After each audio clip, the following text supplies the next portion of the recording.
Dear colleagues, my name is Peter Shishkov from Mining University in Sofia.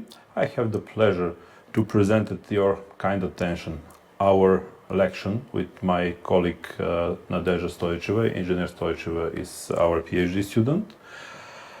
Advanced blasting solutions for exploitation in small mining sites. We'll start with short historical overview from primitive blasting with explosives to slurries and emulsions. In the beginning, miners used primitive tools for digging. Mining shafts were dug out by hand or using stone tools, making the entire process very long. Eventually, the pick and hammer were replaced with fire to carve tunnels and reach greater depths at a fast rate. By burning of dry woods near the rock face, the rock was weakened and fractured. Mining technology jumped forward in the Middle Ages, when miners started using explosives to break up large rocks. Black powder reached the West probably from China. Roger Bacon published its formula around 1242. Bertold Schwarz invented the gun in the beginning of 14th century. Blasting with powder replaced fire setting for loosening the rock around the beginning of 17th century. Black powder was firstly used for blasting in Hungary, where a small gold mine began an experiment that changed mining forever. On February 8, 1627, a new age started on the mining industry, the age of blasting. The crew from Oberbiberstoffen from Chemnitz would try to attack the rock not with fire and vinegar, but with gunpowder. It began by using a striking rod with a large hammer, forcing horizontal boreholes into the face of a drift. Drilling a hole needed a crew of 5 men, one who would hold and turn the striker bar, 3 men with heavy sledgehammers who would take turns striking the bar, and 1 man who was in timeout. Each hole was filled with small amounts of black powder, between 16 and 20 grams. A reed pipe with well-stuffed black powder was placed into the hole as a primitive delayer, and a wooden plug was inserted into the hole to keep everything tight. An explosion occurs around half a minute after ignition of the end of the reed fuse. Black powder is a deflagrating explosive, meaning it burns rapidly but does not detonate, and it does not produce any shock wave. This was not the age of optimization of blasting. The focus was on completing the job and spreading the technology to other mines, spreading the know-how. The actual development, formulations, and history are heavily debated today. Now we will talk about the detonating explosives. First detonating explosive has been developed in 1608. The name of this stuff was lost to the history. In 1659, the first ammonium nitrate compound was produced by treating of ammonium carbonate with nitric acid. Fulminating silver was invented in 1786. At that time, priming explosives were not heavily utilized and considered too sensitive to be used in a practical manner. Ascanio Subreru invented the nitroglycerin in 1847, experimenting to find a new medicine for angina. 2 laboratory accidents happened. Ascanio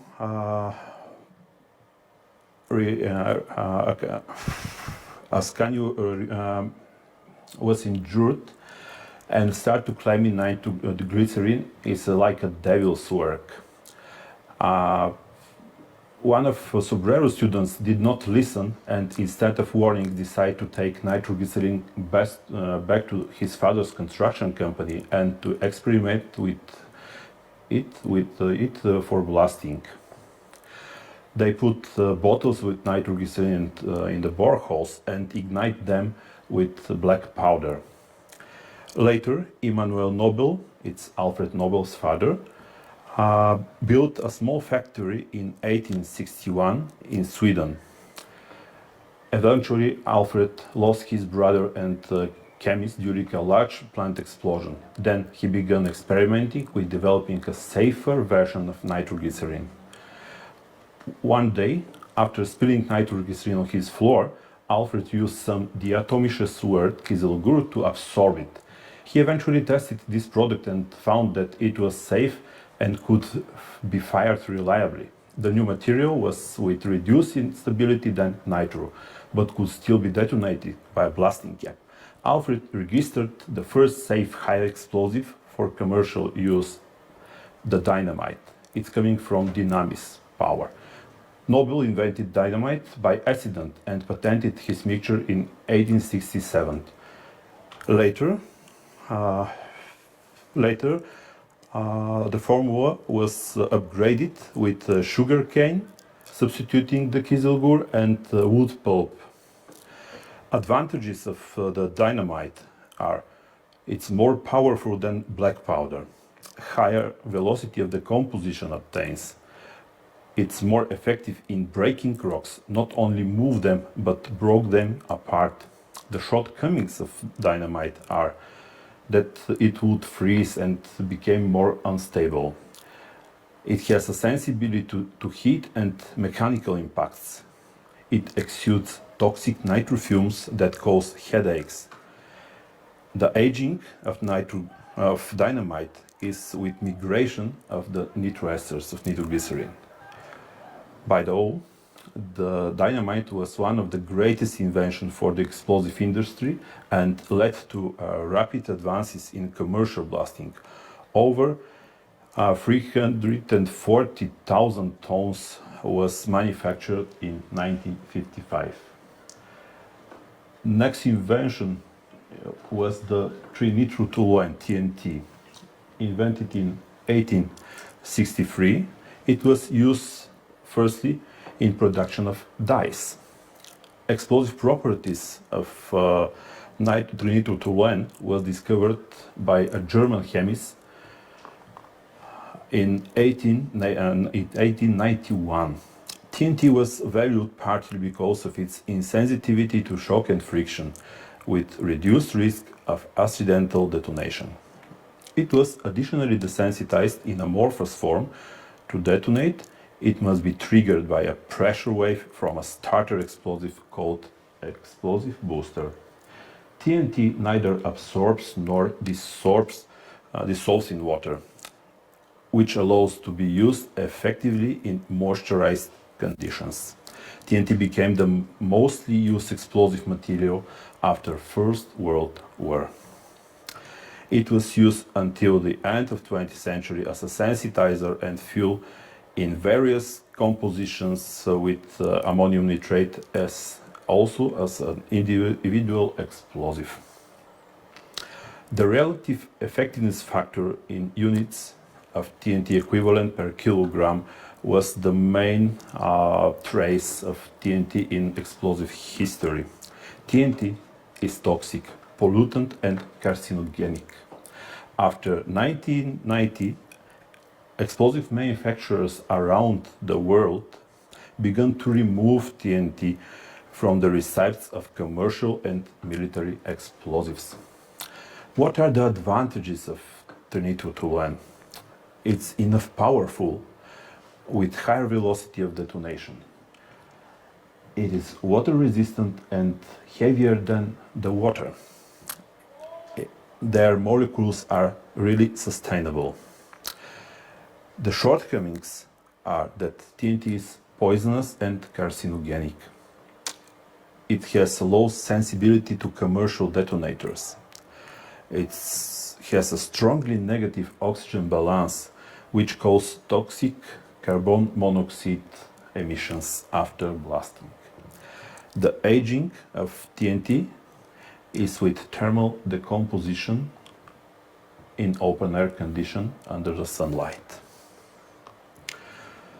After nearly a century, dynamite was replaced by explosives that were even safer and cheaper, ammonium nitrate-based explosives.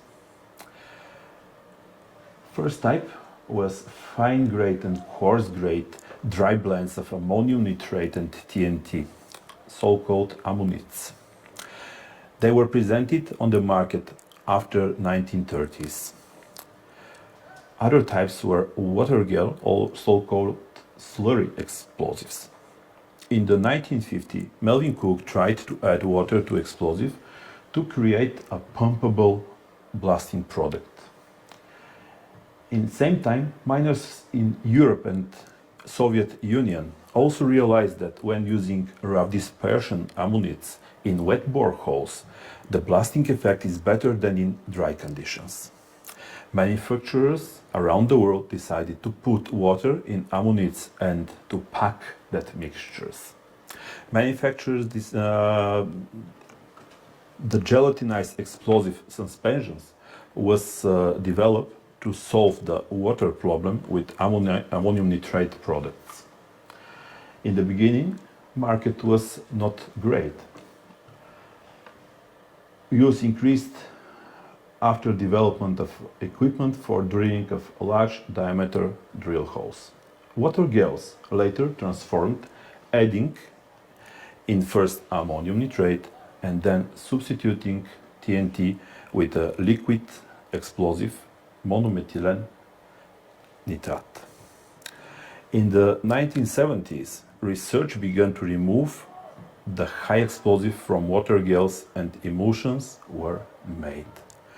What are the slurry advantages? At first, better economic impact. We have increased loading density, low sensitivity, water resistant, and no nitroesters. Shortcomings of slurry water gels are that they need sensitizers and they are not for small blast holes. Third type of ammonium nitrate modern explosive is ANFO. It's coming from ammonium nitrate fuel oil. Around 1950, Bob Acker decided to experiment with developing of a new type of explosive. Acker had seen major disasters caused by ammonium nitrate, and he wanted to see if he could develop an explosive, commercial explosive from ammonium nitrate fertilizer. He tried to mix ammonium nitrate with different substances, like for example molasses, in cement mixer and take them into his coal pit. Later, Acker started adding fine coal as a fuel. Other mines started to request the new products to them. The segregation of the ingredients led to the addition of waxes and oil as a fuel in that explosives. In 1935, DuPont company introduced Nitramon and called his product blasting agents because of their less sensitivity to impacts and flame. ANFO replaced the dynamite in the dry holes. Over 998 million tons was manufactured in 1974. The most popular commercial explosive after the millennium are ANFO, slurries, water gels, emulsion blasting agents, cap-sensitive emulsions, and heavy blends. Their main preferences are lower price, regulated energy output, more environmental friendly ingredients, and improved safety conditions for storage, transportation, and handling. What are the main type of explosive decomposition? We have four types regarding the speed. Starting with thermal decomposition. then combustion, deflagration and detonation. The level of destruction of surrounding rock is in close relation with the rate of energy releasing as a result of explosive decomposition. Explosion is a general term for an accelerated release of energy generating extreme temperatures, releasing of gases and expanding volume. Explosions could be supersonic, as in case with high explosives, and subsonic explosion in case of low explosives like blasting gunpowder, like fireworks and SFX pyrocompositions. Deflagration and detonation are two ways for releasing of energy suddenly. Deflagration we have when the combustion process propagates outward at subsonic speed, slower than the speed of the sound in the mixture. Detonation we have when the explosion moves outward at supersonic speeds, faster than the speed of the sound in the explosive mixture. Few words about deflagration. The speeds of propagation are lower than the speed of the sound in the fuel. The speed of the sound through a material is not constant, but it depends on the density of the material. The higher is the density, the higher is the speed of the sound inside it. Deflagrations are thermal processes that proceed radially outward in all directions throughout the available fuel away from the ignition source. As the volume of the reaction zone expands, with every passing moment, the larger surface area contains more fuel. The reaction starts small and gathers energy with time. This process occurs at speeds depending largely on the chemistry of the fuel.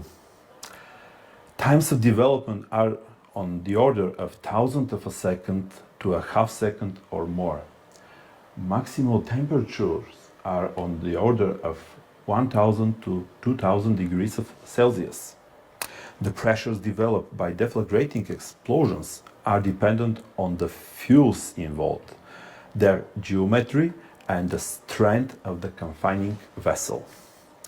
Pressures can range from 0.07 megapascals to approximately 0.7 megapascals for gasoline-air mixtures, up to several hundred megapascals for propellants.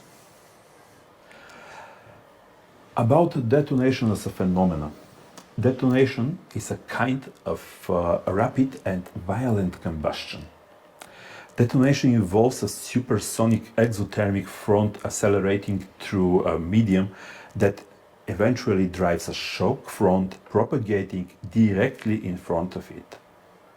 Detonation can happen in solid and liquid explosives, as well as in reactive gases. Detonation takes place when the flame front propagates through a detonable mixture in the form of supersonic wave with respect to the unreacted medium. Detonation waves are shock waves, which are sustained by the energy of the chemical reaction that is initiated by the shock compression. High explosives are defined as materials intended to function by detonation.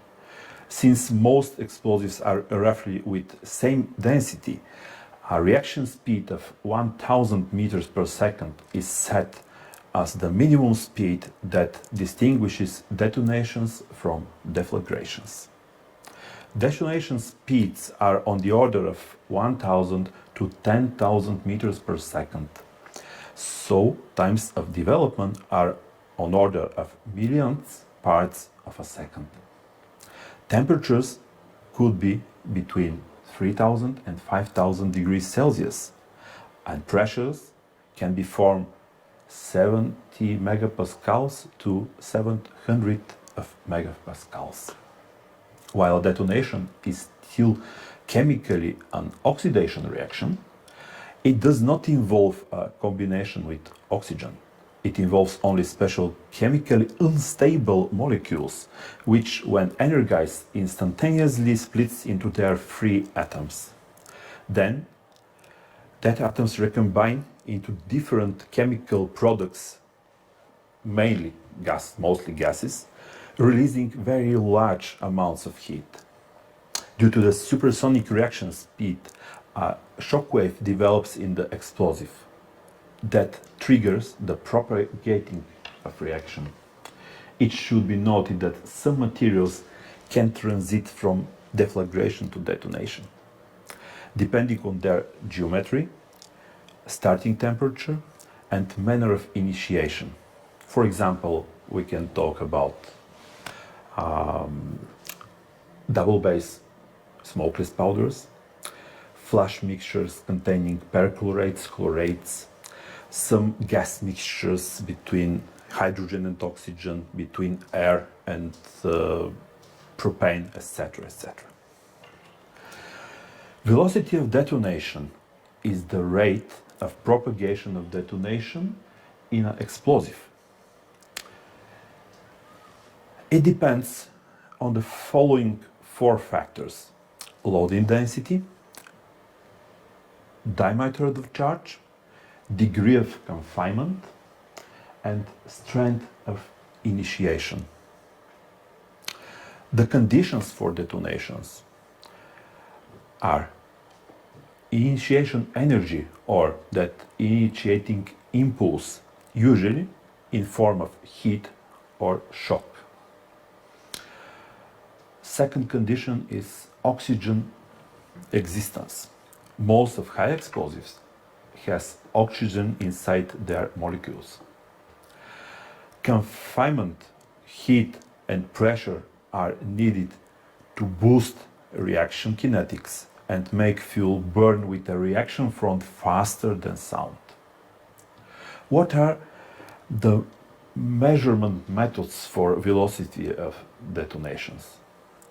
Deutrich method, pin oscilloscopy technique, and stick camera techniques. About the role of fragmentation in mining, that rock masses must be generally reduced into small discrete pieces to enable materials handling and processing. Size reduction is usually accomplished mechanically by ripping or scraping of softness, if softness of the rock permits, and by blasting using explosive for fragmentation. The effects of detonation are very different from those of the deflagrations. Deflagrations tend to push, shove and heave, often with very limited shattering and a little production of secondary cracks. Building components may have time to move in response to the pressure as it builds up and vented. The maximum pressures developed by deflagrations are often limited by the failure pressure of surrounding medium. Damage from a deflagration tends to be more severe away from the ignition point, as the reaction energy grows with the expanding reaction. Detonations tend to shatter, pulverize and splinter nearby materials with fragments propelled away at a very high speeds. There is no time to move and relieve pressure, so damages tends to be much more localized, close to the explosive charge. That's why identification of an ignition source and mechanism for a deflagration is maybe more difficult than those for detonations. The action of detonation in a solid ambience is significantly more complex than its action in air or in water. When blasting in a solid environment, certain irreversible deformations occur in it. The reasons are different in the structure of the mediums and their heterogeneity. As a result of detonation, a very high pressure of the gaseous products is obtained. A shock wave, which is a pressure wave, is generated in the rock as a result of explosive gases act to the walls of the blasting hole. As a result of shock wave, two types of stresses occur at each point in the space around the charge. Compressive stresses in the radial direction and tensile stresses in the tangential direction parallel to the wave front. Tensile waves are also formed when the pressure wave reaches the free surface, where it's reflected and propagates back to the center of the explosion. What are results of detonation? We have zones of crushing, fragmentation, cracking, and shocks formed in the rock. About the mechanism of explosive destruction in solid materials. Pressure waves create tensile stresses in a solid medium. At a certain distance from the point of explosion, the tensile stress exceeds the tensile strength limit of the material. This causes the building blocks to break off. The process is repeated until the difference between the tensile and compressive stresses exceeds the tensile strength of the rock material.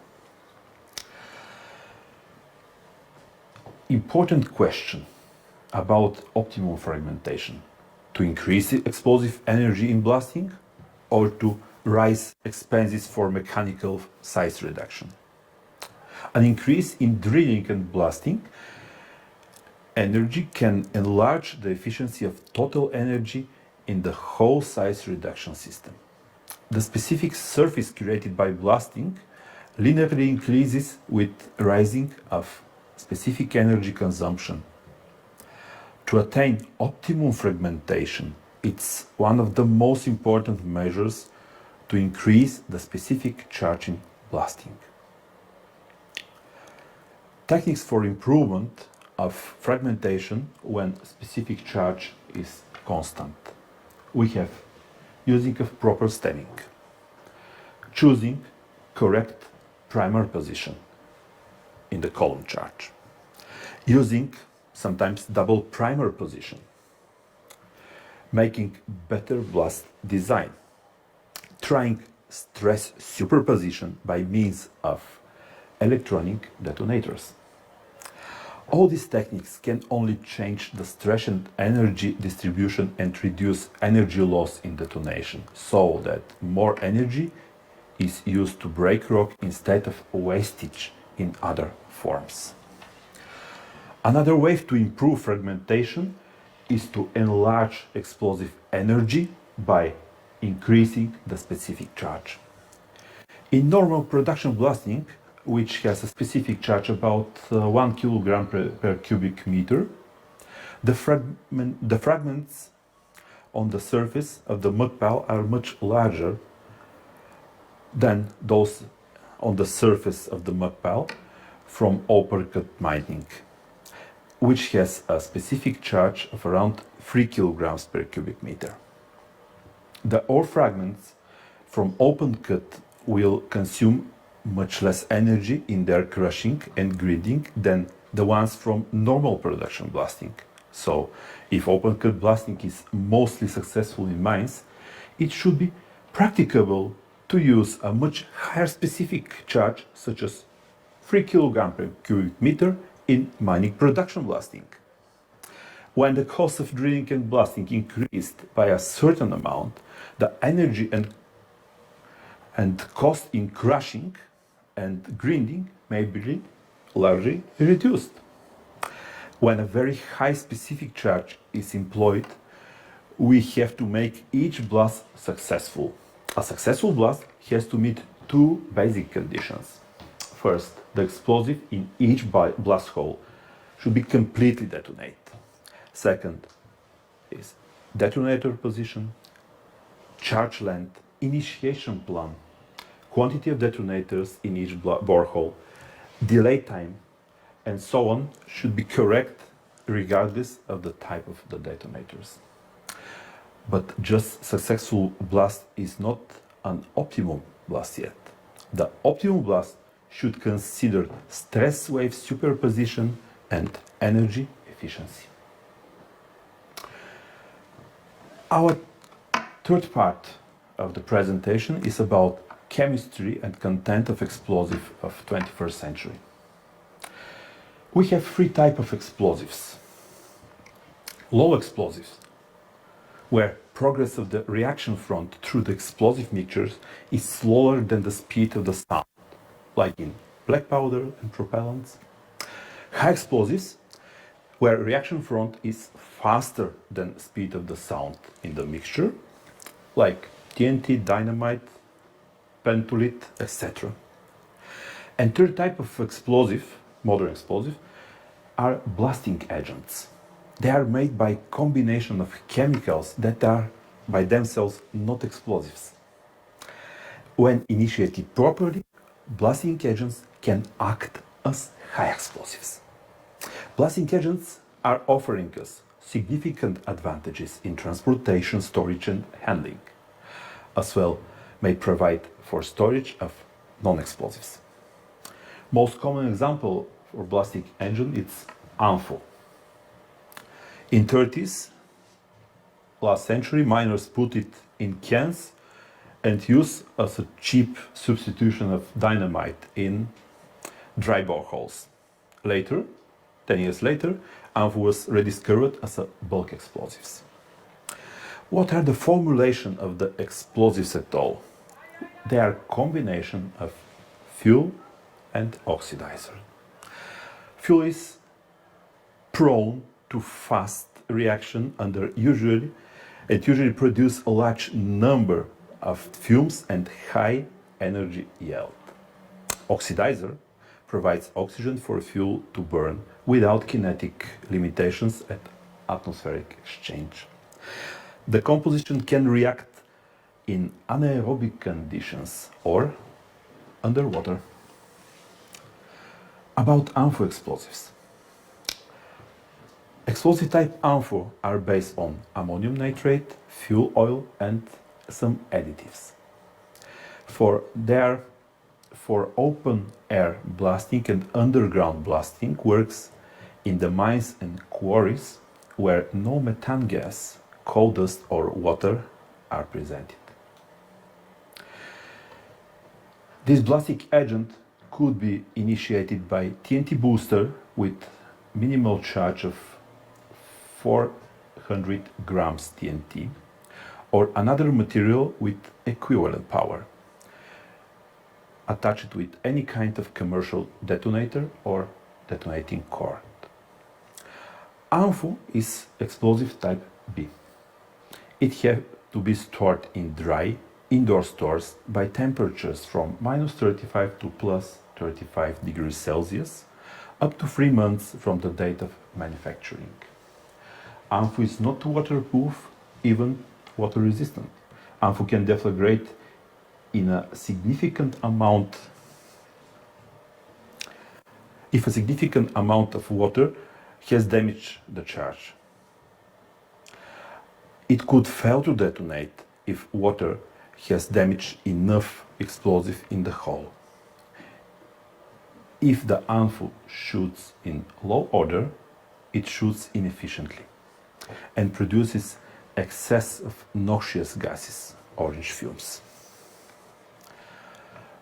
Bulk density of ANFO ranges from 0.85 to 0.9 grams per cubic centimeter. It is oxygen balanced when we have 94.4% ammonium nitrate and 5.6% fuel. Velocity of detonation increases with rising of the borehole diameter. Critical diameter of poured ANFO is about 50 to 60 millimeters. Under this, it will not detonate. Underfueling of ANFO leads to greater sensitivity, drastic loss of energy, inefficient reaction during detonation proved by orange smoke, noxious fumes emissions. Overfueling leads to loss of energy, gray smoke emission, which talk us for increased concentration of carbon monoxide. Next type of modern explosives are emulsions. In general, about emulsions, they are mixtures of two or more liquids that are normally immixable, owing to liquid-liquid phase separation.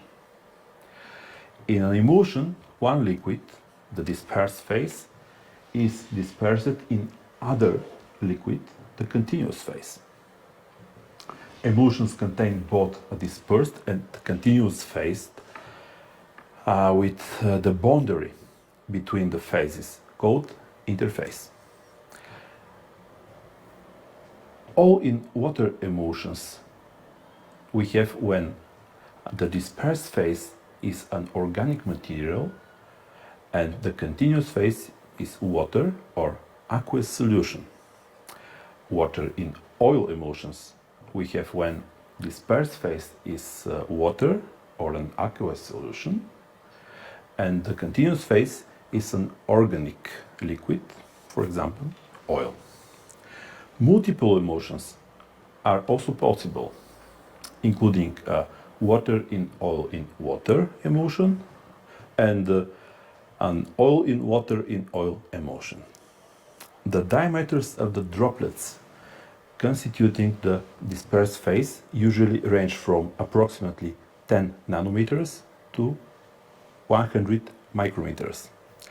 The stability of microemulsion is often easily compromised by dilution, by heating, or by changing of pH levels. An appropriate surface active agent, or so-called surfactant, can increase the kinetic stability of an emulsion so that the size of the droplets does not change significantly with time. Now about formulation of emulsion explosives. They are water solution of oxidizers in an oil medium. A mixture of two or more liquids in which one is present as droplets of microscopic size distributed throughout the other. Oil continuous external phase of about 5 to 9%, could be mineral oils, diesel fuels, recycled oils or vegetable oils. Aqueous salt discontinuous internal phase of about 91 to 95% could be ammonium nitrate solution, calcium nitrate solution, sodium nitrate solution, or perchlorate solutions. Emulsion composition contains also additional ingredients as surfactants, or we call them emulsifiers, stabilizers, sensitizers, energetic compounds, modifiers, etc. Depending nature and quantity of the sensitizer, two types of explosive emulsions are available on the worldwide market for industrial explosives. First are cap-sensitive packet or bulk emulsion explosives for smaller diameter of the borehole. Second type are pumpable blasting agents for a larger diameter of drill holes. Packet emulsion explosives are already sensitized during their production in the factory. Their detonation properties allows to be used as a primers for blasting agents in large drill holes. Bulk emulsion matrix obtains no explosive characteristic until addition of the sensitizer just before loading in the blast holes. That means explosive manufacturing proceeds directly on the blasting field. Typical density of sensitized emulsion runs about 1.25 grams per cubic meter. Loaded in diameters between 25 and 305 millimeters, velocity of detonation increases with the borehole diameter.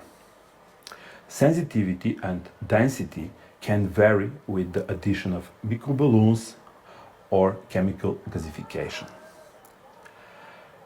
They can be depressed when sensitized with microballoons because of crushing of the balloons. Bulk emulsions can be classified as oxidizer of plastic engine concerning transportation and storage legislation in different countries. That production technology requires specific equipment like small and flexible located mixing and loading devices or mobile manufacturing units. Here you can see more about bulk explosive characteristics. Velocity of detonation of bulk water gel explosive and bulk emulsion explosives is depending strongly from loading density, from diameter of charge, from the confinement, from hydrostatic pressure and the temperature in the drill holes. About heavy blend explosives. They are combinations between ANFO and emulsion in different proportions you can see in the tab. Advantages of heavy blends are increased density of ANFO, increased energy in the borehole. They provide water resistant to ANFO. They provide stable integrity of the column charge, removing the water from flooded blast holes. They have longer sleep times. They provide drill cost saving potential, more production meters per hole, less shots per cut, and finally, they are reducing the mining costs. Nowadays, great advancements are made in commercial explosives. Emulsions are using better emulsifier that increase shelf life and decrease crystallization and energy loss. New ammonium nitrate prills were invented. So-called technical grade ammonium nitrate increase the energy of ANFO products and their ability to hold the oil. Additionally, experimentation was done to allow for better sensitization, better control, and more energetic products. Also, new manufacturing methods produce less waste and reduce production costs. Next part of our presentation is about new generation initiating systems. The great feats of industrial explosive development, however, would be meaningless without a safe, reliable method to detonate the explosive that break the rocks. Looking back to observe how miners of the past initiated their blasts, as well as how initiation systems become safer and more reliable, we are starting with that old method, which involve filling either straw or reed pipe with black powder to prepare the initiation system, to prepare the layer. The straw initiator would be pushed in the hole through the stemming zone until it came in contact with the main charge of black powder, with one tube in each borehole. The miner would then light all the tubes and run away faster at a safety place.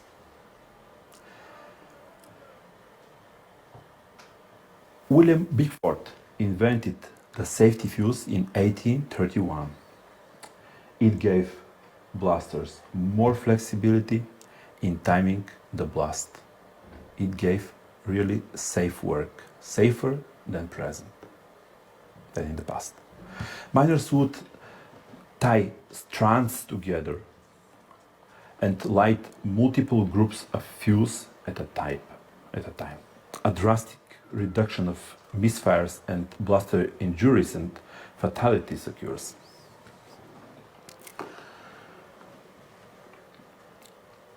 Dynamite would not reliably detonate with just a safety fuse burning into it. Therefore, after dynamite was introduced, a new system of initiation was required to reliably detonate that mixture. Nitroglycerin charges were initiated with safety fuse and black powder igniter in wooden case. But Alfred Nobel invented the blasting cap in 1863. The blasting cap was a metal container with a small charge of mercury fulminate inside. The safety fuse of various lengths was crimped into the empty end of the blasting cap.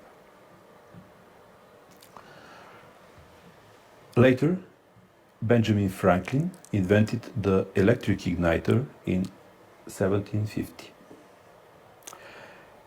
Henry Julius Smith patented the electric blasting cap in 1868, and 10 years later he patented electric blasting machine. The electric firing provided vast improvements in reliability, safety, and timing practices through the years.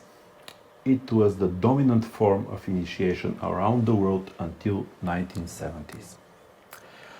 First delay caps were created by introducing a short piece of fuse between ignition and priming charge in the blasting cap. Classic blasting initiation system consists series of electric blasting caps. Black powder column functioned as a delayer. Later, vented caps reduced the erratic burning rate of delay caps. The next generation composition caps utilized new, powerful, more insensitive explosives. Significant problem of electric blasting caps is possible unexpected initiation from electromagnetic waves and electric discharges. The initiation alternative in such risky sites become detonating cord filled with high explosives and set off by single cap. Detonating cord was invented as conduction tube with TNT core. Later, it was replaced with pentaerythrit tetranitrate. Detonating cord is a flexible linear charge of high explosives which have the mission to transfer the initial pulse to the necessary points, means charges, through the space.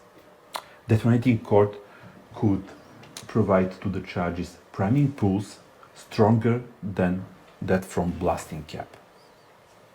Actually, blasting cap is not eliminated. It should trigger the entire blasting circuit, one cap in the beginning of blasting circuit. Main drawback of the detonating core technology blasting is the air blast as a result of surface explosion. The high-speed reaction eliminates most opportunities for controlled delays.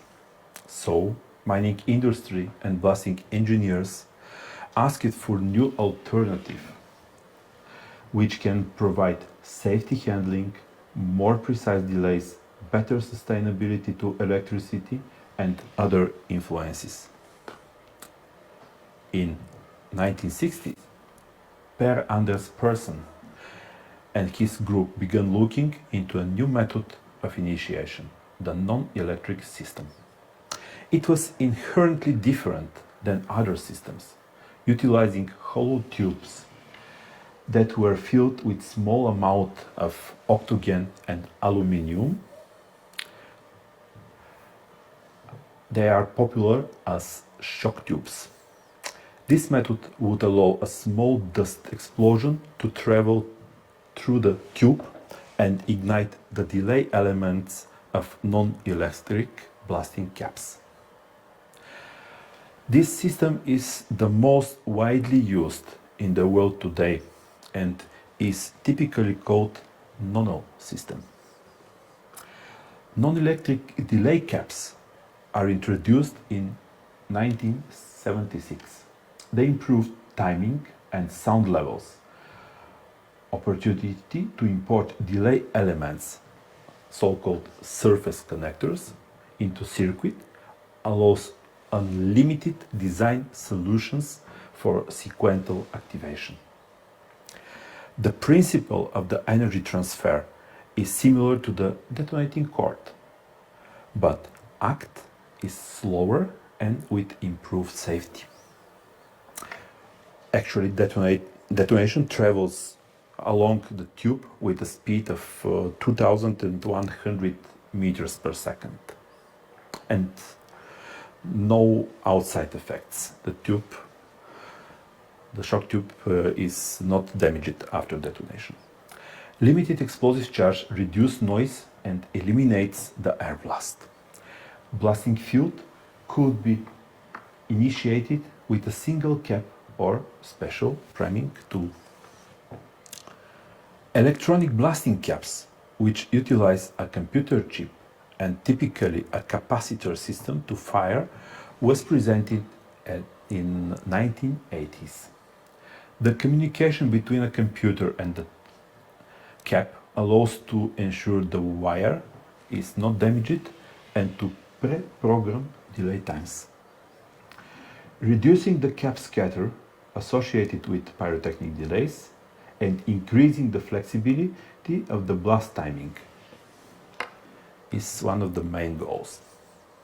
Significant advancements in the systems took place in both electric and non-electric initiation of the electronic blasting cap.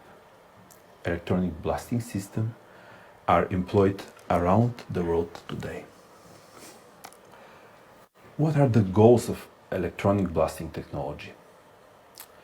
First, the seismic action of the explosion is reduced almost twice due to the complete interference of the waves and the equalization of higher and lower explosion peaks. We have better fragmentation of the material due to the full interaction of the individual charges regarding variable acoustic properties of the ambience. We have reduction of the relative consumption of explosives due to the fuller use of energy. Blasting operations cause several adverse environmental effects. Now we have our next part of the presentation where my colleague, Mrs. Nadezhda Stoicheva, will present the theme about limitation of compressive waves transition in the rocks outside the blasting field. Blasting operations cause several adverse environmental effects: ground vibrations, air blast, fly rock, generation of fines, fumes and dust. It's important to control all these effects while carrying out blasting operation, as increasingly projects are being subjected to public monitoring and at times closures. Efficient blasting with reduced environmental effects requires suitable planning, good blast design, accurate drilling, the correct choice of explosive initiation system and methods, and adequate supervision and considerable attention to the details. Blast-induced ground vibrations remained as a subject for discussion in the last years. What are the methods for control and limitation of the shock waves transfer outside the blast field through the rock massif?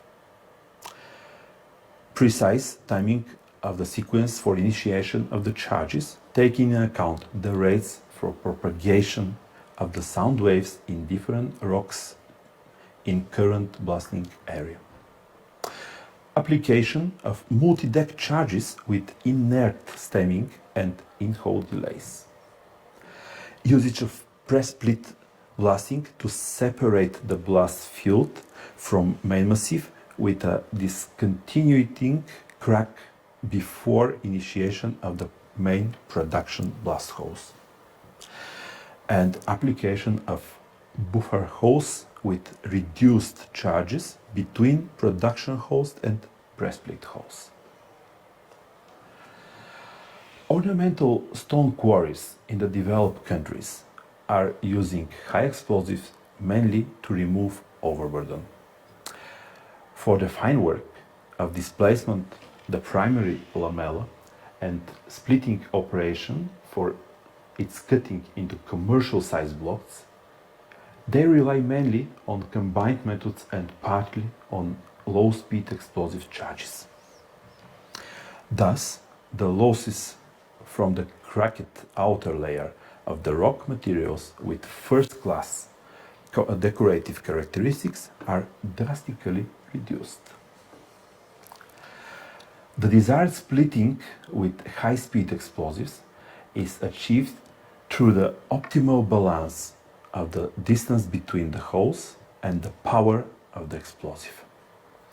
The tensile strength of the rock is exceeded only where there is an accumulation of shock waves, that means along the line between the holes. Here you can see some techniques for extraction of primary lamella with preliminary cuts against losses of high quality rock material. We have 4 steps.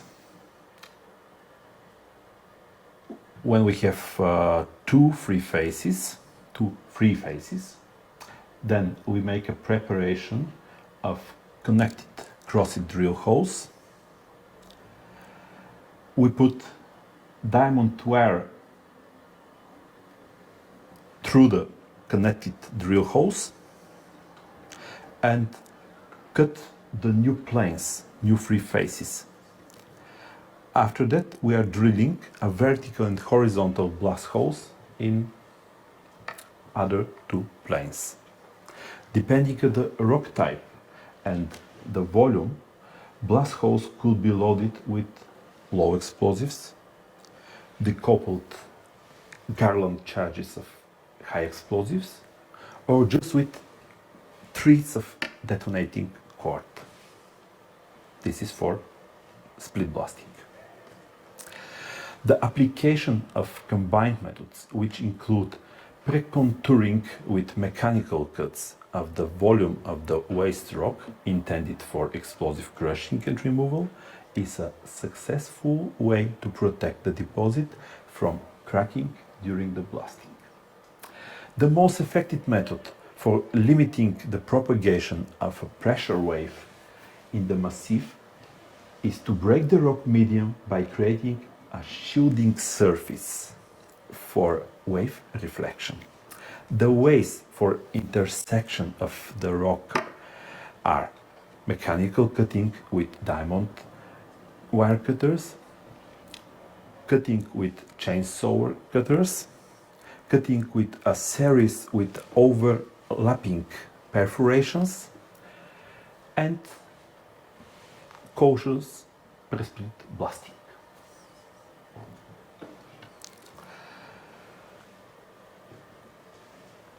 As a final of our presentation, we have some guidelines and our expectations for development of commercial explosive and industrial system for initiation. Modern technology has turned what was once an art and craftsman's work into a science. Drilling and blasting are on their cutting edge. So about present cutting edge technologies. They include non-electric and electronic blasting systems, stable explosive gels, and computer-aided blasting design. Non-electric and electronic blasting techniques permit the blasters to program to program series of small explosions, thousands of a second apart, reducing risk and increasing the control.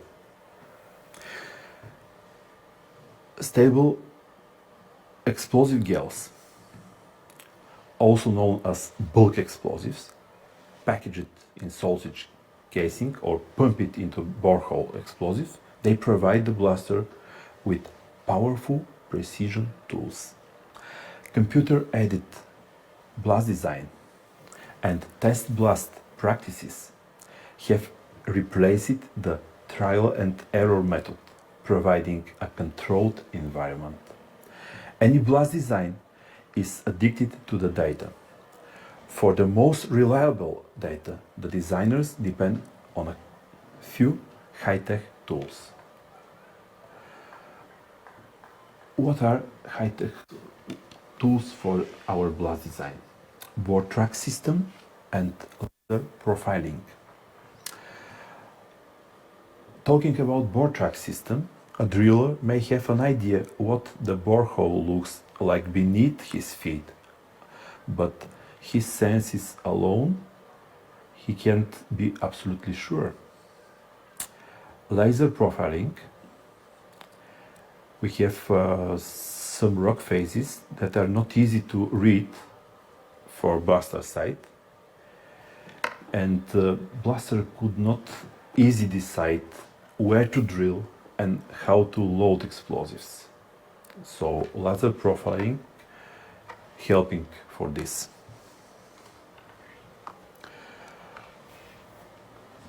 While we can look back through the history and see advancements made in the technology of commercial explosives, the future is also full of exciting new products. Today, for example, green energetic materials and nano-explosives are being experimented with to develop more powerful, cleaner explosives for the mining industry. The future of explosive initiation will be filled with innovation as engineers and scientists begin to unlock new levels of cap accuracy and flexibility. As new products are developed and innovation take place, expensive initiation systems will be reduced in pricing. This will lead to a widespread adoption of the electronic initiation system in a close future. In a distant future, innovation initiation system will advance to full wireless initiation to allow for autonomous drilling and loading of shots, with blasters controlling drill and load fleets from their office spaces. This will improve site efficiency and the cost of mining, allow for mining of ore bodies that are not currently accessible to human, and increase the safety of operations. Initiation system innovations will likely be the most important step for future autonomous blasting. Without simply to apply wireless initiation system, robotic loading system will be extremely complicated. The future is open in the story of explosives, and it will be up to engineers of today and tomorrow to pick up the torch and carry it to write the next chapter. Thanks for your attention kindly.